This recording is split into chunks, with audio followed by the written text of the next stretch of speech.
स्वागत है आपका इंडिया गेट टीवी पर। मैं हूं अजय सेठिया। मित्रों, गुलाम नबी आजाद का एजेंडा एकदम साफ होता जा रहा है।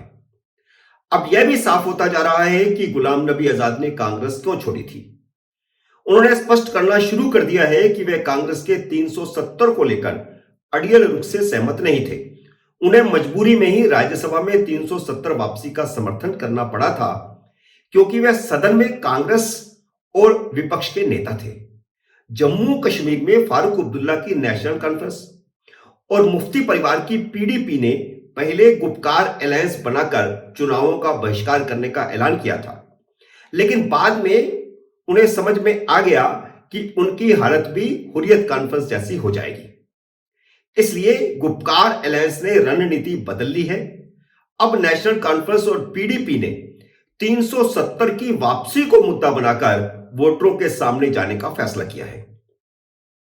हो सकता है कि मुस्लिम वोट बैंक को एकजुट रखने के लिए दोनों दल मिलकर ही चुनाव लड़ें। अगर ऐसा होता है, जिसकी काफी हद तक संभावनाएं बन रही हैं, तो जिन्हें नेशनल कॉन्फ्रेंस और पीडीपी का टिकट नहीं मिलेगा, वे मुस्लिम उम्मीदवार गुलाम नबी आजाद की शरण में जाएंगे।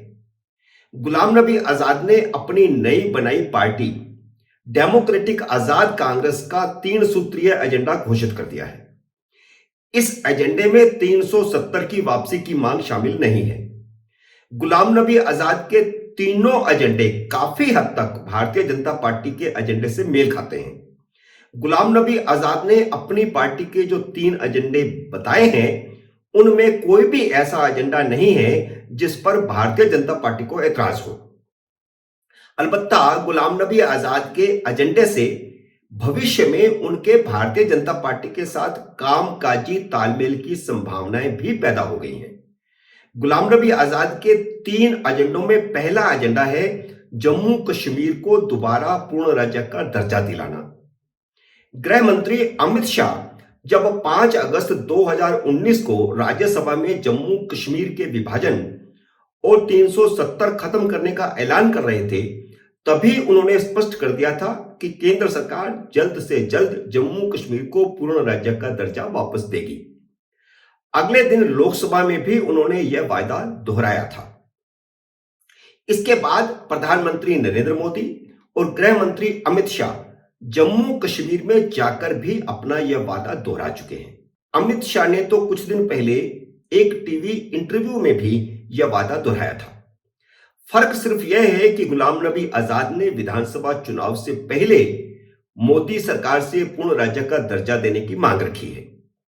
नरेंद्र मोदी और गुलाम नबी आजाद के संबंधों और समीकरणों को देखते हुए विधानसभा चुनावों से पहले अगर यह सहमति हो जाए तो आश्चर्यजनक नहीं होगा। ऐसा होने पर पीडीपी और नेशनल कॉन्फ्रेंस बहुत कमजोर पड़ जाएगी। गुलाम नबी आजाद ने दूसरी मांग यह रखी है कि जम्मू कश्मीर में जमीन खरीदने का अधिकार सिर्फ कश्मीरियों को ही होना चाहिए। 370 खत्म करने के बाद जो नियम कायदे बनाए गए हैं, उनमें बाहरी लोगों को जमीन खरीदने के दरवाजे नहीं खोले गए हैं। हिमाचल प्रदेश और पूर्वोत्तर के राज्यों में यह नियम पहले से लागू है कि बाहरी लोग जमीन नहीं खरीद सकते। मोदी सरकार का मौजूदा नियम बदलने का कोई इरादा भी नहीं है। केंद्र सरकार पहले से ही तय कर चुकी है कि हिमाचल जैसे नियम ही जम्मू कश्मीर में भी लागू रहेंगे। जिस तरह हिमाचली हिमाचल से बाहर रहते हुए भी हिमाचल में जमीन खरीद सकते हैं, वैसे ही कश्मीरी पंडित जमीन खरीद सकेंगे, या राज्य सरकार कश्मीरी पंडितों को बसाने के लिए वहां जमीन अलाट कर सकेगी। बल्कि उत्तराखंड सरकार भी यही नियम जल्द ही लागू करने जा रही है। वहां बनाई गई कमेटी मुख्यमंत्री को रिपोर्ट सौंप चुकी है। गुलाम नबी आजाद का तीसरा एजेंडा यह है कि राज्य सरकार की सभी नौकरियां राज्य के युवाओं के लिए सुरक्षित और आरक्षित की जाए। तो मोदी सरकार को राज्य सरकार की नौकरियों में डोमिसाइल का नियम बनाने में कोई एतराज नहीं है। यह पहले से भी है और कई राज्यों में है। इस संबंध में राज्य की भारतीय जनता पार्टी की भी यही राय है। इसलिए तीनों ही मुद्दे भारतीय जनता पार्टी की नीतियों से मेल खाते हैं, जो विधानसभा चुनाव के बाद दोनों दलों में कामकाजी तालमेल में सहायक होंगे।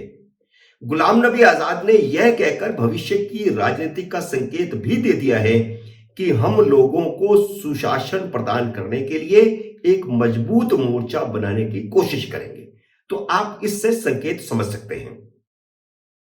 विधानसभा चुनाव में 370 पर कांग्रेस का स्टैंड क्या रहेगा, यह अभी स्पष्ट नहीं है। दिग्विजय सिंह ने सार्वजनिक ऐलान किया था कि कांग्रेस अगर केंद्र में जब भी कभी सत्ता में आएगी वह 370 को वापस लागू करेगी। अब जम्मू कश्मीर विधानसभा के चुनाव में कांग्रेस को अपना स्टैंड स्पष्ट करना पड़ेगा। 370 हटने के बाद पहली बार होने जा रहे चुनावों में गुलाम नबी आजाद ने अपना एजेंडा इस तरह सेट किया है कि कांग्रेस के वोट बैंक के साथ साथ भारतीय जनता पार्टी के विरोधी लेकिन राष्ट्रवादी हिंदुओं और उदारवादी मुसलमानों का वोट उनकी तरफ आ सके। कांग्रेस के कमजोर होने के बाद नेशनल कॉन्फ्रेंस और पीडीपी के विरोधी उदारवादी मुसलमानों के पास कोई विकल्प नहीं था। अब उनके पास गुलाम नबी आजाद के रूप में सशक्त विकल्प मिल गया है। भले ही नेशनल कॉन्फ्रेंस और पीडीपी उन्हें भारतीय जनता पार्टी के करीबी बताकर या एजेंट बताकर मुसलमानों को भड़काने की कोशिश करेगी, लेकिन जम्मू कश्मीर का जो मुसलमान नेशनल कॉन्फ्रेंस और पीडीपी का विरोधी है वह गुलाम नबी आजाद को लेकर आश्वस्त है। मुसलमानों ने गुलाम नबी आजाद का 3 साल का मुख्यमंत्री काल देखा हुआ है। गुलाम नबी आजाद भी अब अपने उसी कार्यकाल के नाम पर वोट मांग रहे हैं। वह कह रहे हैं कि उन्होंने 3 साल में वे काम किए जो उससे पहले पिछले 50 साल में नहीं हुए थे। चुनाव आयोग ने भले ही तारीखों का ऐलान नहीं किया, चुनाव का ऐलान अगले साल की पहली तिमाही में हो सकता है, लेकिन राजनीतिक दल खुद को इस लड़ाई के लिए अभी से तैयार कर रहे हैं और आतंकवादियों को भी पता है कि अगले साल के शुरू में चुनाव हो सकते हैं। इसलिए उन्होंने कश्मीरी पंडितों को निशाना बनाना शुरू कर दिया है। अभी हाल ही में एक और कश्मीरी पंडित की हत्या हो गई, लेकिन इस पर जो फारूक अब्दुल्ला का बयान आया है वह हैरानी कर देने वाला है। उन्होंने कहा कि यह हत्याएं नहीं रुकेंगी। मित्रों, उम्मीद है मेरा यह विश्लेषण आपको पसंद आया होगा। इसे लाइक करिए, शेयर कीजिए और अगर आपने मेरे YouTube चैनल को सब्सक्राइब नहीं किया तो कृपया सब्सक्राइब भी कर लीजिए और घंटी का बटन भी दबा दीजिए ताकि जैसे ही मेरा नया वीडियो आएगा आपको सूचना आए। मेरे नए वीडियो का करिए इंतजार।